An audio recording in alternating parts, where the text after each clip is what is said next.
欢迎大家来到美股风云节目。在4月5日，ARK基金的Cathie Wood接受了彭博社的采访。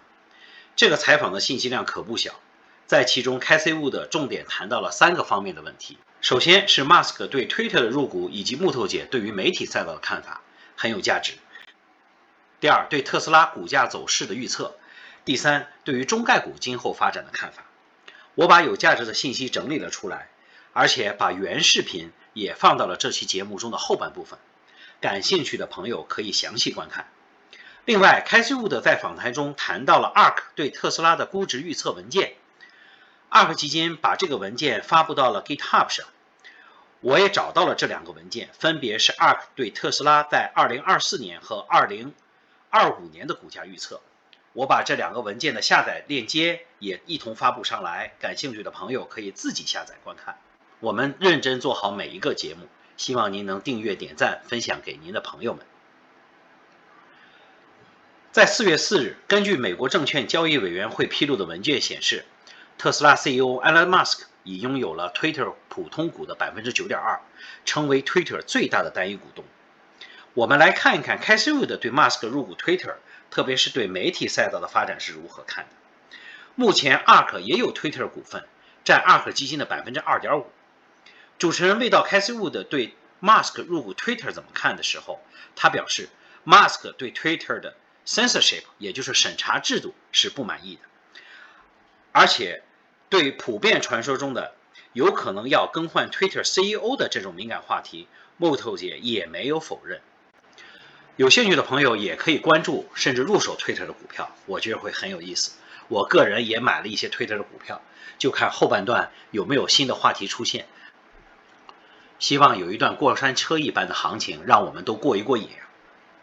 在这次访谈中， Cathie Wood 对几大媒体巨头进行了点评，我认为这段访谈才是核心问题。在这次访谈中， Cathie Wood 重点谈到了以 Facebook 为代表的这类传统的媒体平台，以及以 TikTok 为代表的新兴的媒体平台之间的巨大的差别。按照他的话说，他们的 DNA 都是不一样的。那么有什么不一样呢？ Facebook 为代表的这类所谓的传统的媒体平台都是以自我为中心的，也就是中心化媒体。而 TikTok 更是受到年轻人的欢迎。Cathie Wood 说他的孩子就每天都在不停地刷 TikTok， 花费了大量的时间。而他认为媒体的核心价值就是争夺用户时间，也就是所谓的 consumer time。而像 TikTok 这种去中心化的媒体平台，是在一直不断的强调 How can I entertain you， 也就是说我怎么来娱乐我的用户。他认为这种才是今后媒体发展的重点。看完这次访谈以后，我也做了调研，发现 Twitter 其实已经开始在向 TikTok 这种思路开始布局，而且 Musk 会参加到 Twitter 董事会，相信 Twitter 会不断成为焦点话题，而且 Twitter 会不断推出新的媒体政策。我相信 Twitter 的发展一定还是有不错的未来的，那么应该是一个不错的投资的标的。第二，大家最关心的问题仍然是特斯拉的股价。主持人问了一个特别有趣的话题，就是特斯拉什么时候是最好的买入机会。Cathie Wood 表示，从去年开始一直到现在， Tesla 都是非常好的买入机会，而且提到了 ARK 对于 Tesla 的股票的估值。我把 ARK 对 Tesla 2024年和2025年的股票估值文件截图发上来，大家可以看到 ARK 认为2024年特斯拉的股价可以达到$2700一股，到2025年可以达到$3200一股。我们可以简单看一下。对于2024年，在文件中的预测认为最悲观，也就是熊市的状态，可以达到$1500一股。现在特斯拉的股价在$1000上下波动，大家可以看一看这个最悲观的估计是不是也能达到你的投资预期。最乐观的估计能达到多少呢？$15000一股。而对于2025年，ARK 基金认为 Tesla 的股价可以达到$3213一股。大家可以看看相关的文件的预测。我把这2个文件的下载链接也同步上传到了平台上，有需要的朋友可以请自己下载。我们先不看这个业务数据，说说现在的现实情况。Tesla 现在在美国可也是一车难求，你是根本买不到现车的，都需要等8到10个月的时间。我相信在相当长的时间内 ，Tesla 的业绩会非常的惊艳。在最后，主持人还跟 Cathie Wood 重点探讨了对于中概股的未来的预测。在这其中，我总结了一下，主要是3个点。第一，看好中国经济的发展前景。第二，Cathie Wood也谈到了中概股如果要在美国的资本市场有比较好的表现，必须要变得更加的透明。同时 Cathie Wood 也提到了目前状态下中概股肯定的波动是比较大的，因为目前的政策风险仍然相当的高。我认为 Cathie Wood 对中国市场的理解还是比较深刻的，他重点谈到了对于中国下沉市场发展的看法，认为在中国下沉市场中做服务的企业有巨大的发展空间，而且他对电动车是非常的关注，重点提到了小鹏汽车和蔚来汽车。我相信中国的电动车市场也是有巨大的发展的前景。对于这期访谈的简单的分享，我们就到此结束。后半段视频是这次访谈的原视频，有兴趣的朋友可以详细观看。谢谢大家，希望我们下次再见。I think a lot of us were a little surprised by Elon Musk and his investment in Twitter, that passive investment, 9.2%. You are a big investor in Tesla, have been for a long time. I think about 2.5% of your funds are in Twitter as well. Was this a smart move by Elon? Well, I do think for the moment it's passive, but he's certainly making a statement, and it's a statement about censorship. He doesn't agree with censorship for a smooth functioning democracy, as he has tweeted, I believe. And so I think he's sending a strong signal to the new CEO. And I also know there's some controversy about why Jack left, having to do with this new CEO. So a few messages there. Have you talked to Elon at all about it? No, I have not. Okay. And would you be buying either more Tesla or Twitter on the news? And let's throw on Tesla also having this record first quarter. Is this a catalyst to buy more of these shares in your view? On Tesla, we post our trades at the end of every day, so many will know that it is the largest position in our flagship portfolio and in most of the portfolios where we hold it. But we have been selling recently because of how well it has done relative to the rest of the stocks in our portfolio. So it has levitated relative, and so it's been a good source of cash. We've taken profits and redeployed them into other stocks that we thought were being unfairly penalized here. And I think one of the reasons for that is Tesla's in the indexes, the broad-based indices, and most of our other stocks are not. And that's a big problem out there in terms of the way capital is being allocated these days in the public equity markets. Cathie, how much would Tesla have to fall for you to start buying again? Well, even now we're going to put out another model on GitHub I'm going to say within a week. Our last one is from about a year ago, and you'll see from that model that our price expectation at that time was $3,000. So there's still a lot of running room ahead for Tesla. But relative to the other names in our portfolio, even though that's a triple or nearly a triple, other names in our portfolio we believe will deliver much more than that over the next 5 years because they have been hit so hard. They're not in indexes. And so when there are risk-off periods, traditional investors really diversify and sell our stocks as they move closer to their benchmarks, the benchmarks against which they are measured. So it's a great buying opportunity for us.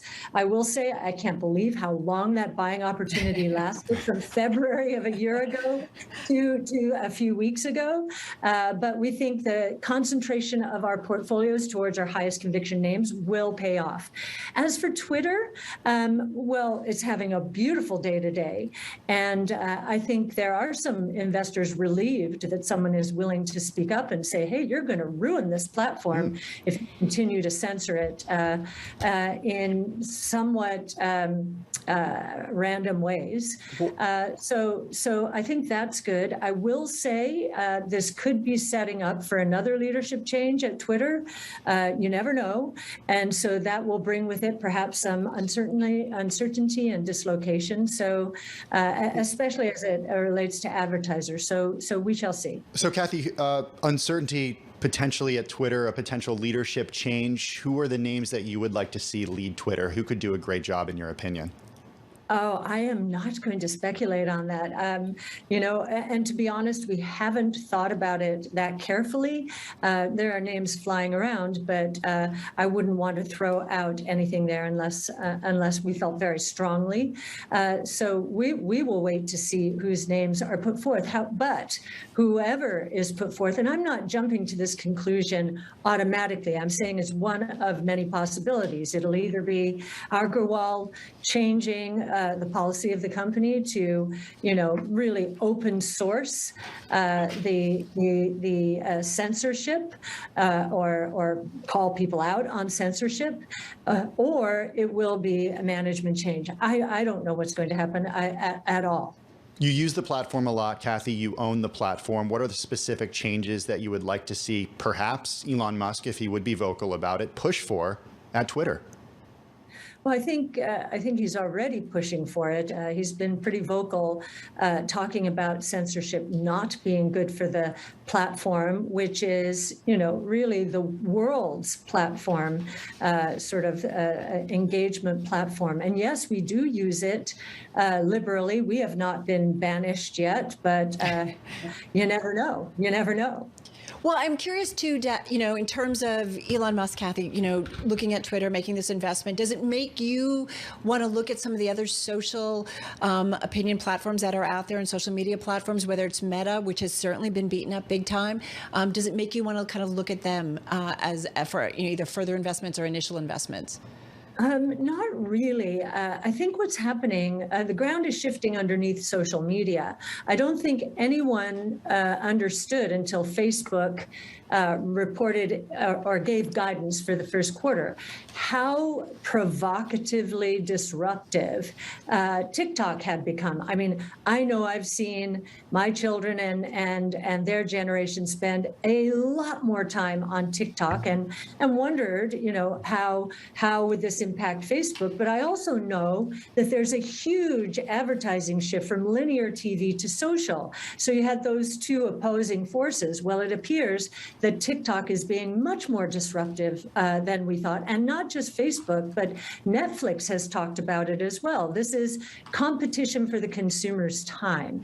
And so I think, again, the ground is shifting. And if you think about it, a Facebook, when you think about Instagram, and Facebook itself, it's all about me. It's, I am central. If you think about TikTok, it's about how can I entertain you? It's a completely different DNA.